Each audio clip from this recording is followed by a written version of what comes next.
cho sườn gió nữa cũng là chị ở cho tụi tú nó cho một lại ở lên đồng dạng nữa ta kia nó chỉ ở đó tôi ở tại đồng dạng tí xíu nữa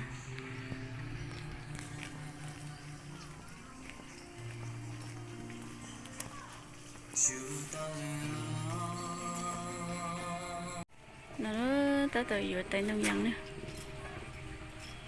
bây giờ bỏ luôn đây cho thắc kỳ giờ tia đây ta nó chỉ phải đặt tôi ở đó nữa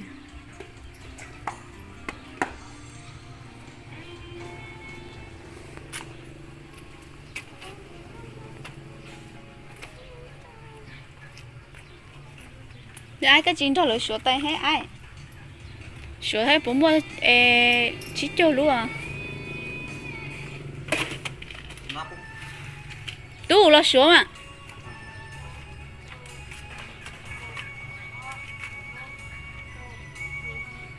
cái tờ sửa tay đơn giản á sửa tay đơn giản cho phải đầy á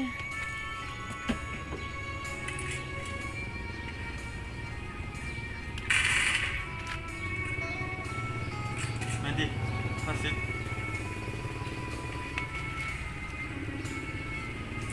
đúng không lối chui sang hả nếu tôi sửa một lối chui sang hả bí rõ nữa cho bây giờ một cái thực tế này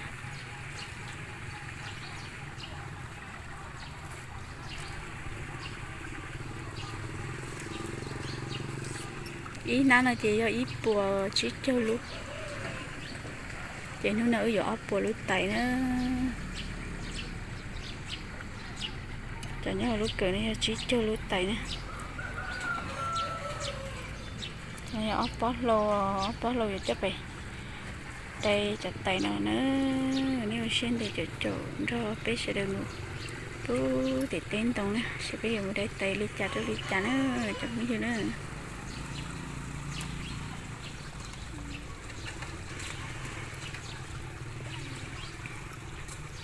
nó chế bé tua cho bố tổng thu đê nào nữa cái đó tỏ đi mà chặt tay đơn giản đây nó chỉ bây giờ trở đây họ nó lá đây họ nó một chút thì tên tông này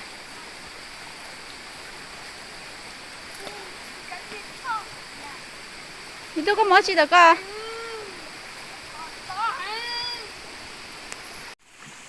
đó úp bài nữa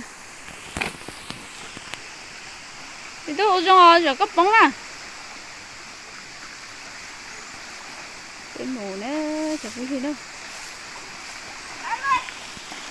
cái tôi sắp thì té nào đó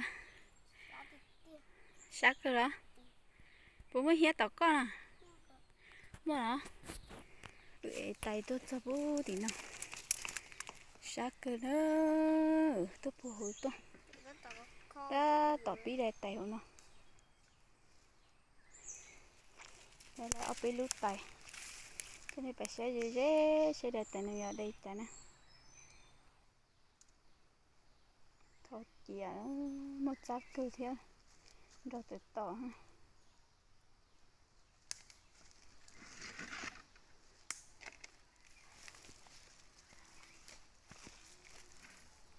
cho nó thò lại nữa thôi xíu cưng cùi thôi cái chợ này tối rồi chị dàn chả chứ để chạy chỉ một giá nó đi cu nó rót giá thế để từ to nào thế nữa thì chỉ lại sẽ ho có lấy chán tôi một ít chán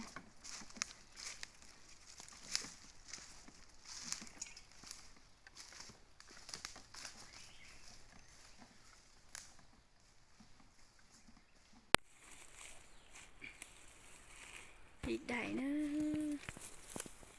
chủ sản đã xếp bé có xí lôi gió nó có chủ có tôi chủ sai để chủ có tivi rồi chủ sản đã non thế đi bố đừng nói dù lại ta sát tận này thì dù lại sát tận thì xí lùa là một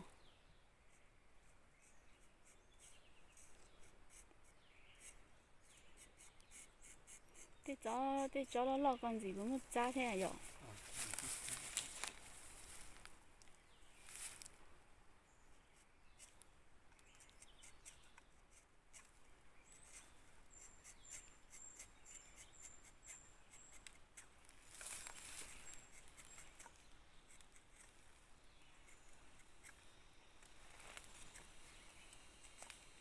Đi thật kìa nữa.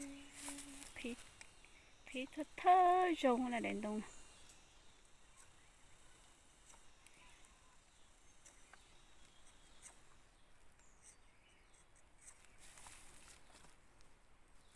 Thế chỗ có từ từ lo cho ui chả nè. Chuyện con bú đó. Cái tô lồng nhẹ chắc cú hiện trên của chú non đông. Chủ của nhân chắc họ có tốn ra.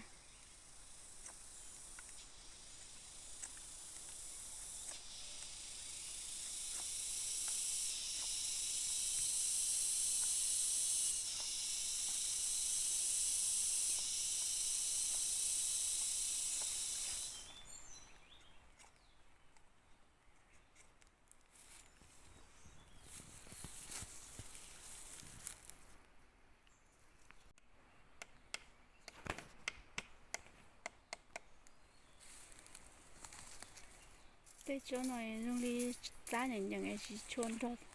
Đâu vậy?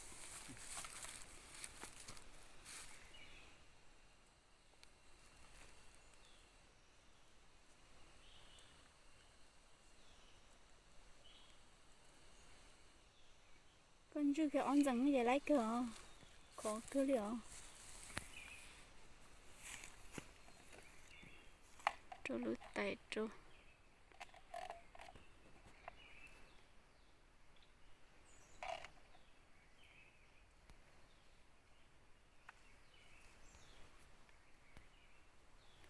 Cái chỉ muốn sát tệ ô còn nướng ca lại có nướng ca lại chắc cá có thì chẳng bạc họ chưa. Cái chỉ muốn sát tệ so thì nướng chính ca chắc cá có gì nướng chẳng lo sáng đốt ta.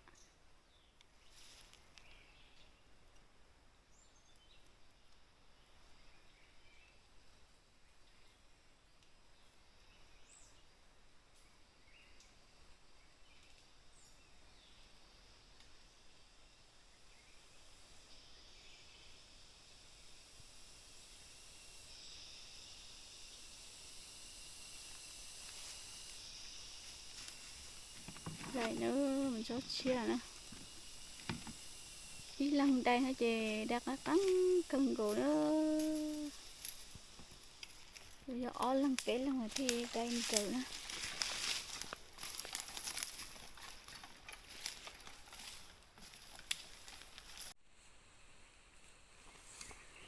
Thì cho nó mà lo cần cổ nữa.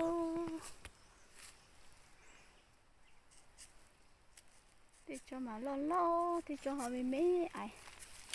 Tôi dặn chị xin lo liêu. Thì cho chị họ bị mê đi nào xí. Thì cho chị tôi lo liền nói dùng đi trời. Xa gì cho cuộc sống á.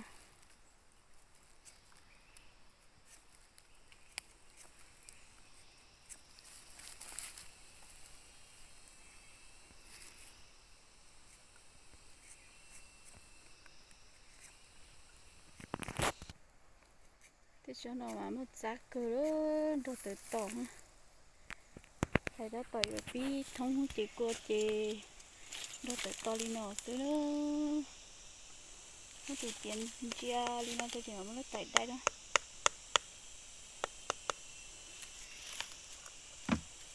thế cho nó mà một giá cơ nữa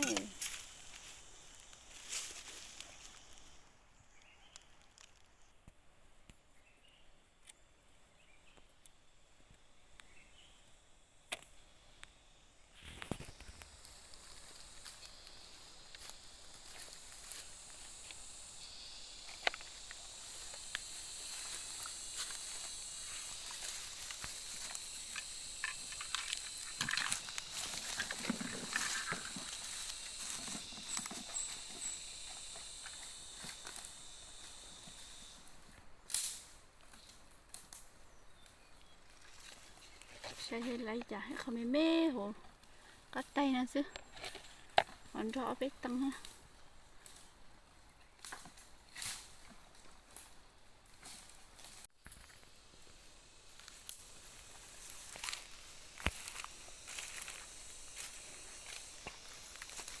Thế cho mẹ cho cô thì tự nhiên nhớ tự cho cái số chủ đó to nè đồ xa nè.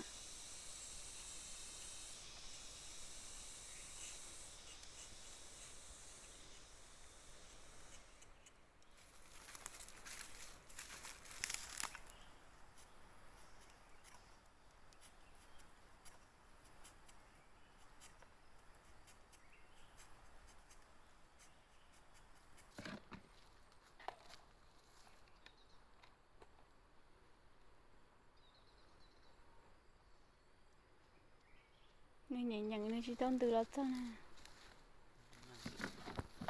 Tôi sẽ chọn những trái nhẹ nhàng ha.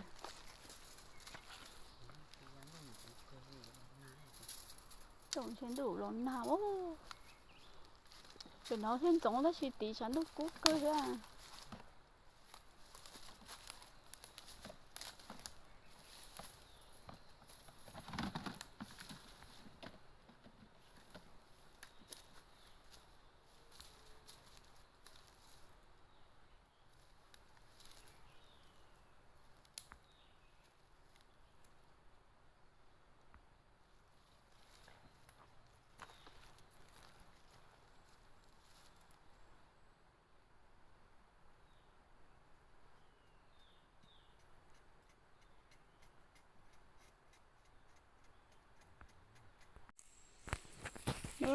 Của tụi là bị chỉ á, tức là tôi nói gì, đã lâu người tôi lại cũng nhận đại một cái công cụ, lại bố hộ nó tôi đâu có sụn nó, ta tập đi lại bố tập nó,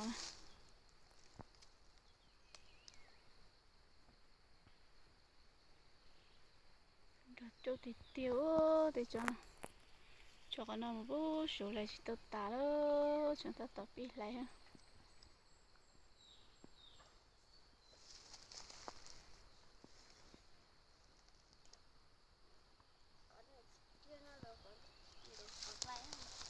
Bài đó bị chỉ đó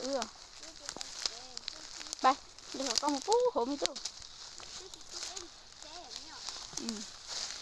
ô để chỗ nào mà lên đầu cử nhỏ còn lại vừa hộ tôi cho nó lên đầu thì tiểu rồi cho thì tiểu tôi cho nó ý cả tay cho nó chị lại bé chia thế này chị bù tay á cho nó mà nó cho tạt